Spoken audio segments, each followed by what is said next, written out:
style, sell with Sue. It's your move.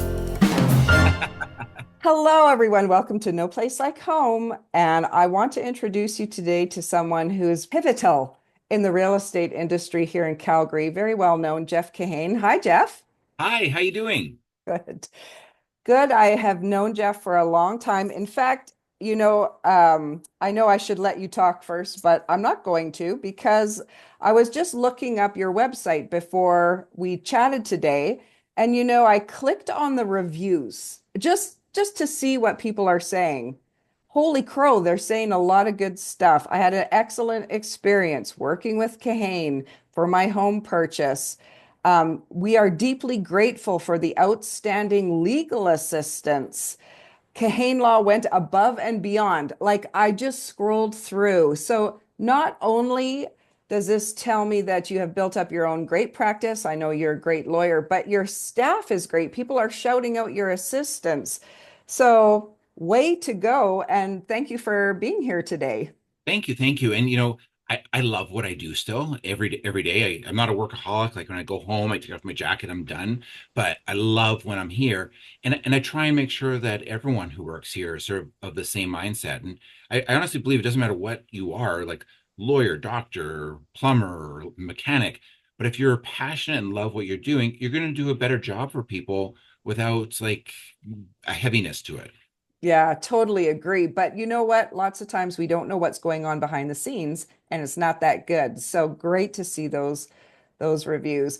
And you talk about having this mindset. I have a question, for coming from the legal point of view, which most of us listening are not going to be from. What is that mindset or point of view that a successful lawyer has that the layperson doesn't? How do you see things in a different way than the general public? Can you speak to that?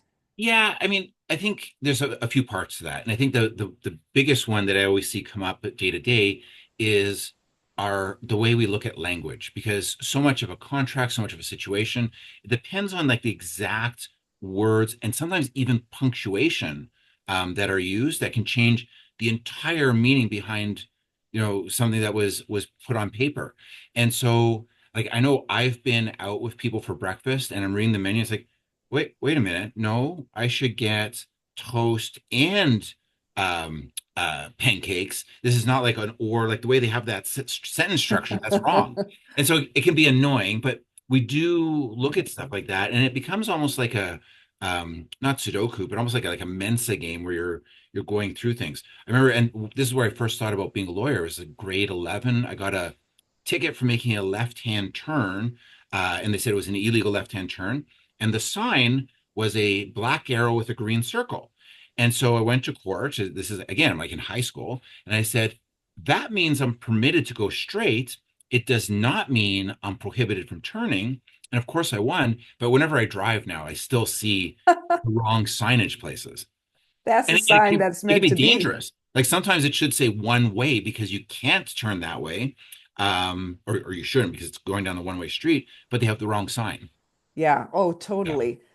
And there we could go on a rabbit trail to some pet peeves around road Yeah. work. But let's chat a little bit, about homes. And I've been to some of your courses. I love the way that you explain things. It's just so easy to understand. And so for people who just want to up their game a little bit, maybe grab a quick tidbit, insight that they didn't know. I wondered if you might be able to share like any hard stories or some drama. Like what do people get wrong? What are the mistakes that home buyers and sellers are making, if you have an example? Oh, so many. And I think like I don't even know where to start. Uh I guess you've got like some that are more contractual where their parties are not really drafting what they want. So let's say you have a buyer, they want the seller's supposed to fix the roof, and they just say, seller to fix roof. Well, like, do you want to hold back to protect you as a buyer? What does fixing the roof mean? Are you replacing the entire roof? Are you changing six shingles? So it's about just not getting the clarity about what the party's intentions are. And anytime we have ambiguity, it leads to potential problems because spit and a handshake works just great until it doesn't. And Mhm. so we just want to be cognizant of that. And if you're working with if you're a person out there is like a buyer or a seller, then really pay attention to the contract. And it's probably worth even reading it, given that it's like hundreds of thousands of dollars you're dealing with. Look at the reps and warranties, make sure you can make them. Talk to your lawyer because we work as a team with the realtor and mortgage broker to make things run smooth. In terms of like on the ground issues, if chattels, is something going to come at the house or not come at the house? And you will never get into trouble if you are overly clear. If there's uncertainty, that's where things can come up. And we've had things where every time I think I've seen it all, someone proves me completely wrong. A house that was sold less than a year after it was purchased, it was from a builder originally. They had to put sod down to make it look nice to sell it. And on possession, our clients took possession, the sod was all removed because a sod, of course, is just sitting there. It's not attached to anything and was gone. IKEA, built-in Yeah. cupboards and stuff. Is it going to come with or not? Outdoor sheds is it going to come with or not? Alarm systems that are not wired in, they're just, stuck with little Velcro. Is that going to come or not going to come? So it's just worth like taking that extra 10 minutes. If someone's buying a bed, they're going to IKEA 15 times. You're buying a house, you're writing an offer in 10 minutes. But take that extra time to just be thorough, take a step back, deep breath. An extra 5, 10 minutes is not going to make a difference. I mean, how can you anticipate someone would think of taking grass? I had two of my own clients who took the furnace, and I had to call them to tell them to go put it back. I think, did grandma give it to you? Was it super sentimental? Yeah. So I mean, my life before law was school as a grade 4 teacher. And a lot of what I do now is just about education and helping people understand their legal position, understand what they, maybe should or shouldn't do, and then help them make good choices for themselves.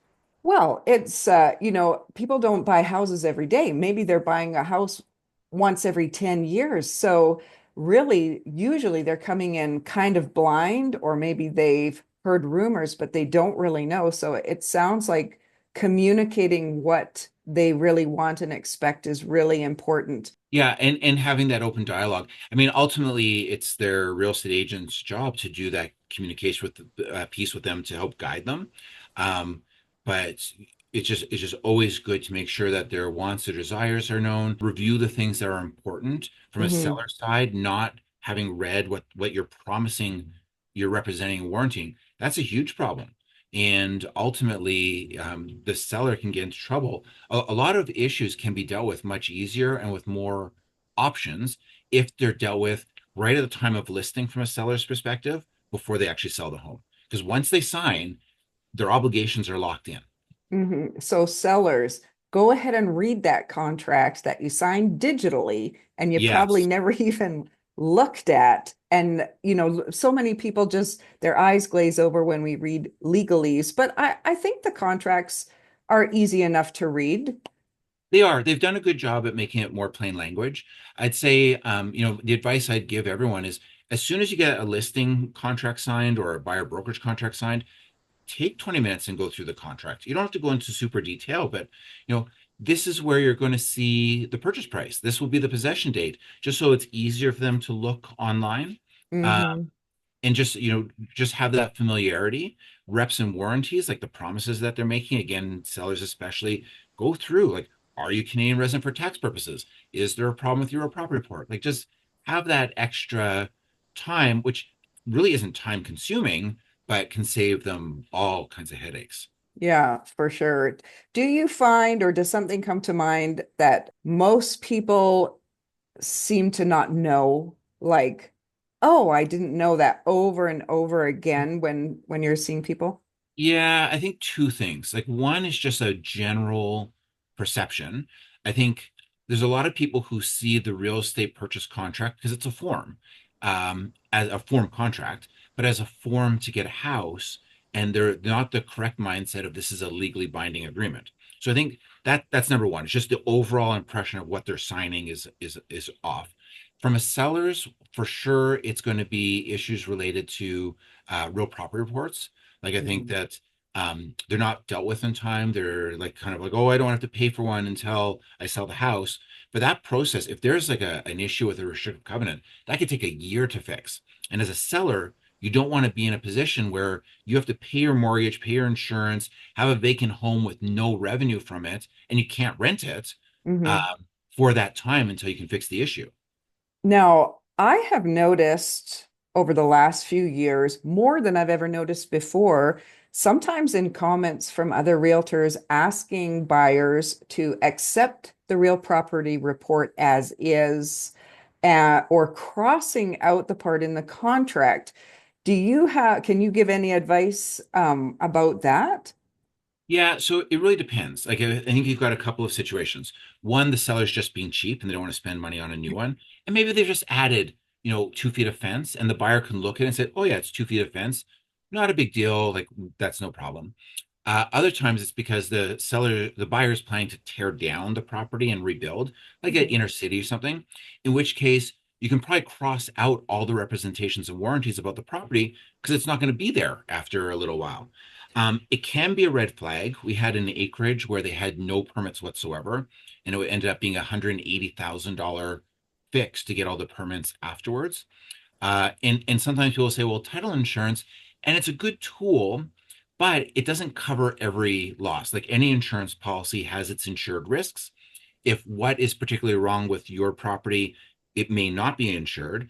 And in addition, it doesn't cover known defects. So if we know there's a problem, you can't just get title insurance instead of having it dealt with. So, Ah. it really is very situational. There's not like a right or wrong that's global, Hmm. but some thought has to be uh, um, put to it, and never hesitate to call the lawyer. Like your lawyer should be there for you every step of the way. That if you have questions, send them an email. Hey, I'm just wondering about this. Oh, the realtor said this. If the realtor has a good relationship with the lawyer, they probably have their number on their cell phone. Just send them a text or email, and get an answer right away. Yes, yes. Talking about some challenges, I had some clients last week asking about what if a home is remediated from being a grow up? And I know it's something maybe that's a little bit unique, something you don't see every day. But he was concerned because someone had told him you can't get financing if it's been remediated, blah, blah, blah. Do you have any comments that could shed some light if someone is looking at that?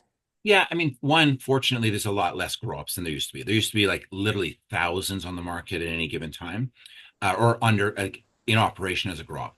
With like a pot shop on every single corner now, I had a police officer as a client a couple weeks ago, and he said the same thing. He said, "Yeah, we just don't see them anymore." So Wow. that's the good news. Yeah. The bad news is that there's not really a definition like what is remediated mean, and so there's some lenders that will not fund a mortgage if it's even if it's remediated as a grow up.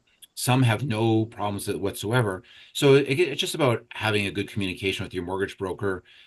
Your lawyer, mortgage broker, realtor should all be working as a team, and Hmm. having those conversations up front so that the broker, in deciding where to place the mortgage, knows the right spot.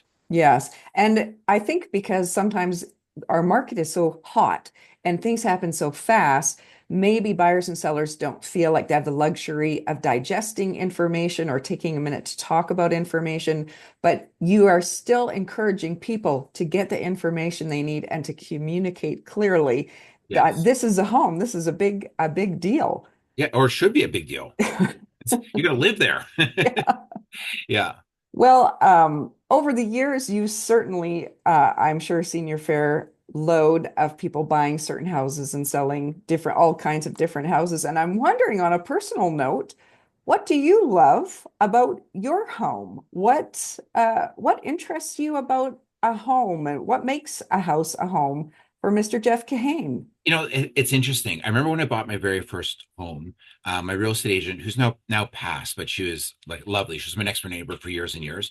And she said, look, Jeff, like this is about your price point as you've identified, but I'm going to take you to see places, a little bit less expensive and some places a little bit more because, you should know what your options are. Like if you spend an extra 20 grand, 30 grand, what it is that you can get, and then you can make a better informed choice. She said, I'm going to treat you like my kid. And I really, really appreciated that. But I find that, I've only owned three homes, like as my principal residence. And the first one, was fine. It was a little townhouse. The second one had a slope backyard. I would never ever buy a home with a slope backyard again. I had young kids. You can't play soccer, or it's just not the same. And my current house, I love.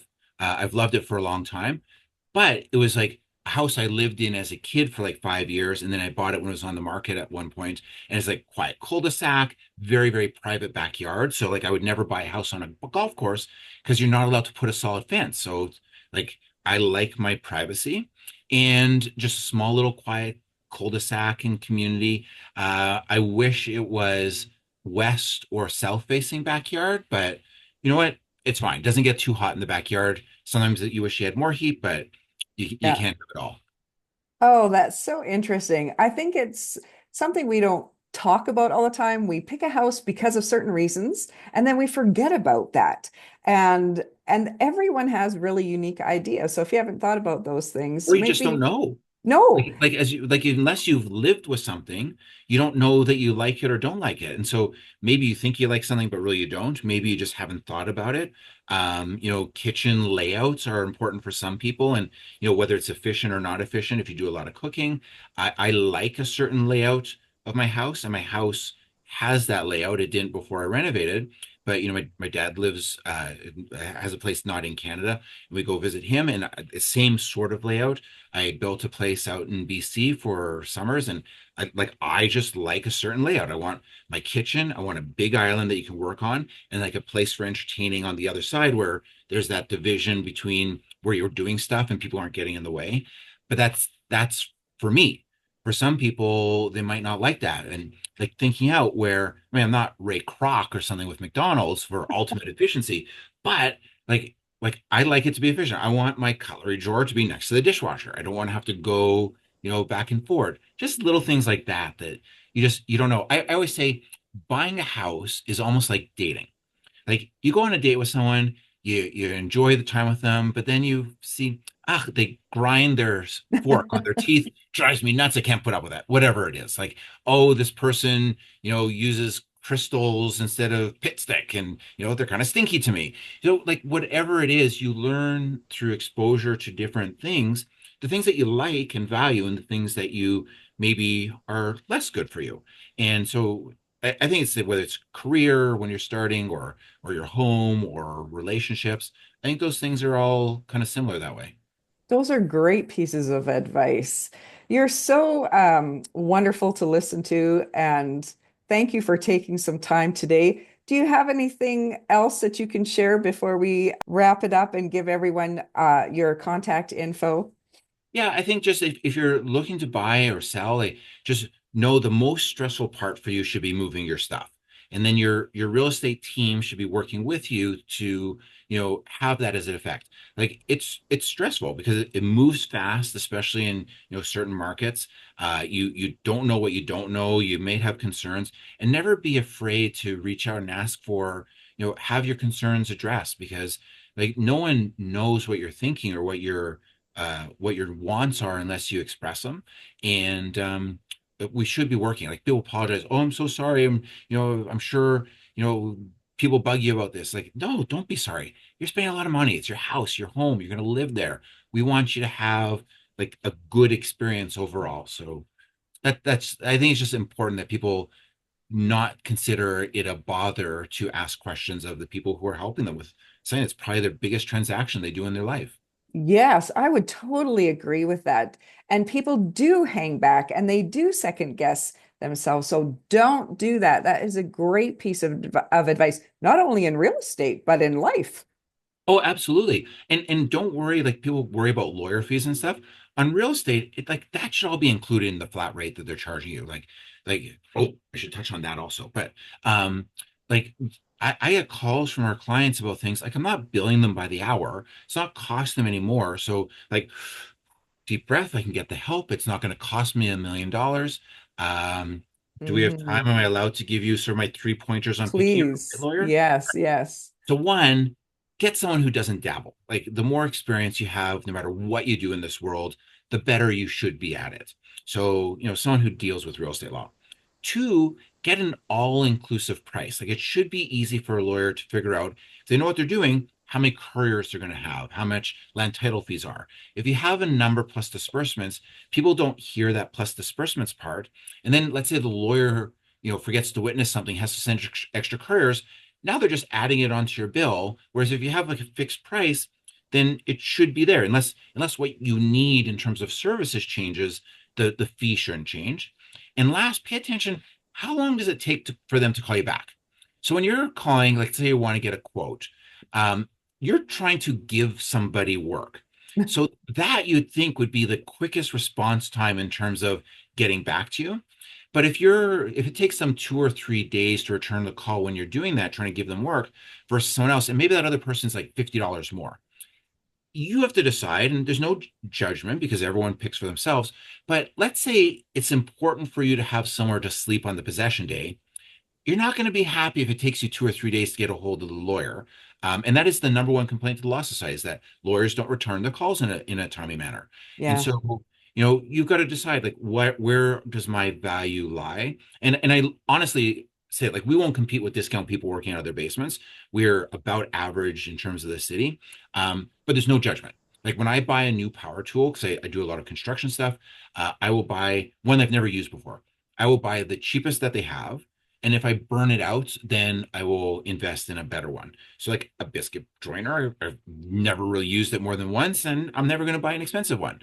I bought a wood chipper, basically burnt it out after a couple of seasons, and I now have like a more sizable one.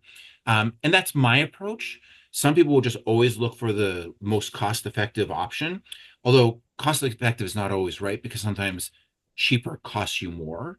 I got a call, 2 of them today, for people who went for a less costly option, and they're now having to hire us and pay hourly to fix the problems afterwards. So it's, everyone Yeah. decides. Yes, this is the same. I had some issues with getting photos the other night. So, on the real estate team, you also have photographers, and the issue was in the evening, and I had that worry. I wonder if anyone will get back to me because it's not at between 9 and 5. And when they did, and we're talking back and forth, it's so comforting because real estate is sort of urgent. Everything is time is of the essence. And Yes. so I know you've always offered to be accessible, and lots of realtors rely on your advice, and you share lots for free too. So you're a stellar person in the You'll enjoy industry. education. Like Yeah. at my core, I just like the education side. Yeah. Well, thank you for educating us today. And people can reach you at kahanelaw.com. And Yep. is there anything else, any other contact you'd like to give us? I mean, my direct email is jkahane@kahanelaw.com. Happy to provide information if people have it. If it's something that's going to be something we bill for, I will let you know in advance. Like, you're not going to start accruing fees before I tell you that. And I'm happy to help. I still, like I said, just love what I do. Thank you so much. I love what I do too. And I love that you joined us today for this episode. We'll see you next time on No Sounds Place good. Like Home. Thanks. Thank you.